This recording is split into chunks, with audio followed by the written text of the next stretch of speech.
Hello and welcome to another exciting new episode about talking about Stoicism, where we're going over the Meditations by Marcus Aurelius, and we have ended up in Book 12, Section 16, and this is a section that in many ways, I found very helpful to approach certain things in life. Presented with the impression that someone has done wrong, how do I know that this was a wrong? And if it was indeed a wrong, how do I know that he was not already condemning himself, which is the equivalent of tearing his own face? Wanting the bad man not to do wrong is like wanting the fig tree not to produce rennet in its figs, babies not to cry, horses not to neigh, or any other inevitable fact of nature. What else can he do with a state of mind like his? So, if you're really keen, cure his state. The first part of that section, how do I know that this was wrong, reminds me of a story that I heard first on a CD that accompanied a book by the Dutch professor of clinical psychology, Predictor. As far as I could trace it, I don't know if this is invented by Alan Watts, but Alan Watts was the first source that I could use who used this story. And what this particularly relates to, and it's not the most important thing of this quote, I think, but it struck me, and that's how I like to do these videos. I'd like to relate this to what comes to my mind. So the trigger here was, how do I know that this was a wrong? Now, he goes on to and if it was indeed a wrong, how do I know that he was not already condemning himself, etc. The first part I found more interesting. How do you know that something is wrong? And how do you know, because this is a challenge that we face a lot in life, how do you know that something that happens to you is good or bad? Or that something is wrong, or that it's right? I'm not so much talking about moral choices. I'm really talking about the principle of something happening to you. And Predictor and Alan Watts, they presented this short story, which I'm paraphrasing a bit here. But once upon a time, there was a farmer, and this farmer had a horse, and it was one of his very few possessions, and the horse ran away. And everyone in the village came up to the farmer and said, well, that's incredibly bad luck, isn't it? And the farmer said, maybe. And the next day, that horse came back, along with a number of wild horses that it had led back to the farmer. So now this farmer all of a sudden owned a number of horses. And everyone in the village came up to him and said, well, that's amazing, isn't it? And he said, maybe. The day after that, the farmer's son was trying to tame one of the wild horses, was thrown off, and broke his leg. And everyone in the village came up to the farmer and said, well, that's terrible luck, isn't it? And the farmer said, maybe. The next day, conscription officers came into the village, and they took all the young men to join the army. But they didn't take the farmer's son, because the farmer's son had a broken leg. So all the villagers come back to the farmer and say, well, that's just amazing, isn't it? And the farmer said, maybe. And I think that what you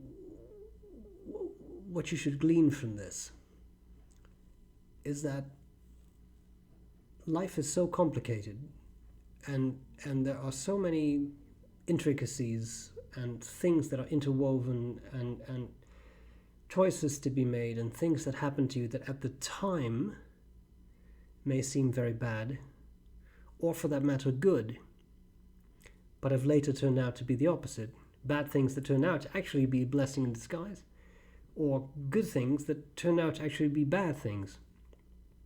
And I think everyone has experienced at least once something like that. You if something happens to you, you think it's a good thing, turns out to be a bad thing, or the other way around. And I've always found that little story of the farmer losing his horse a very powerful reminder of, let's not panic straight away, because we do not yet know what the outcome of this particular event is. It seems bad, it could indeed be bad, but it could also be actually quite a good thing further down the line. We don't know this yet because we don't have all the information.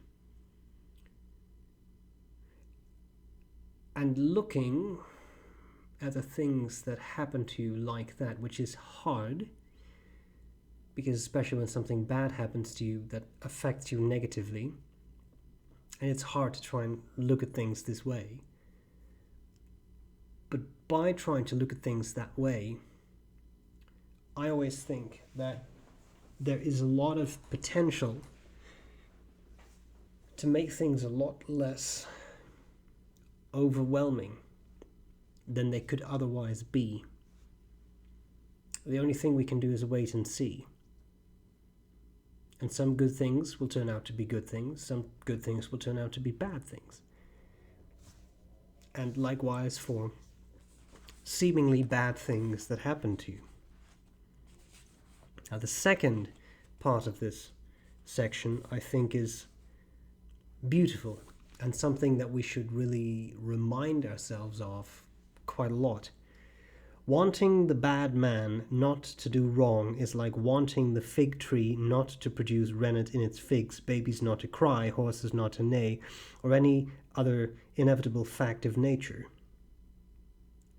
What else can he do with a state of mind like his? So if you're really keen, cure his state. Well, the curing the state is not that easy. It's not that easy to change other people. In fact, often it's impossible to change other people, but you can always change yourself. And changing yourself, I think in this case, a good way to do it is to always have this thought at the ready. What did you expect? Wanting the bad man not to do wrong is like wanting the fig tree not to produce rennet in its figs. Bad people will do bad things, and good people will do good things. Stupid people will do stupid things. And annoying people will do annoying things. And it's not always possible to change what they are doing. They may not even be aware of what they are doing. If they're not aware of it, you might try to make them aware, and maybe you can change them. But it's also possible that you can't. So for you, what you can then do is try and change yourself by changing your approach. And your approach can be, I'm going to have a conversation with this person. I know that this person typically does X, Y, Z. So I'm going to expect this person to do X, Y, and Z. May become angry, may become emotional, may swear at me, may do whatever. But I have to have this conversation right now, and this is what I'm going to expect going in to that conversation. It's helped me definitely a number of times in the past dealing with people thinking, well, but what did you expect? Now they're upset. Why would they not be upset? You know, they get upset quite easily. So to expect the person who gets upset easily to not get upset, it is a little bit like looking at a chicken breast in the supermarket and expecting it to just fly off, isn't it? It's unlikely to happen. So if you expect, that was a really weird analogy, if you expect someone who's easily angered to not get angry, then what are you doing? Isn't that a kind of an odd expectation to have? You know that person. So why would that person do anything but what you expect them to do? People are very predictable. We like to think that we're not, but we are. And you can use that to your advantage sometimes, because you can have the mental comfort of knowing he or she is probably going to do, say, etc. this. And then 9 times out of 10 they will do that thing or will say that thing. Well, then you already know. Then what's there to fear in the conversation? or in the interaction. You already know that's likely to happen. And with that mental preparation, I have found that a lot of interactions can become a lot easier, because then you know that that is likely to come out of that. To expect differently would be madness. Again, you can't always change other people. Often you can't. But you can change the way you think. Always. Change the way you approach things. Always. And it makes all the difference. So, these are my thoughts for the week. What do you think? What do you think about this approach of expecting, I'm not saying the worst, but expecting what you know on the basis of what you have seen in the past? The most powerful predictor of future behavior is past behavior, right? What do you think? Let me know. Hope this was useful, and I'm glad to see you later. Bye-bye.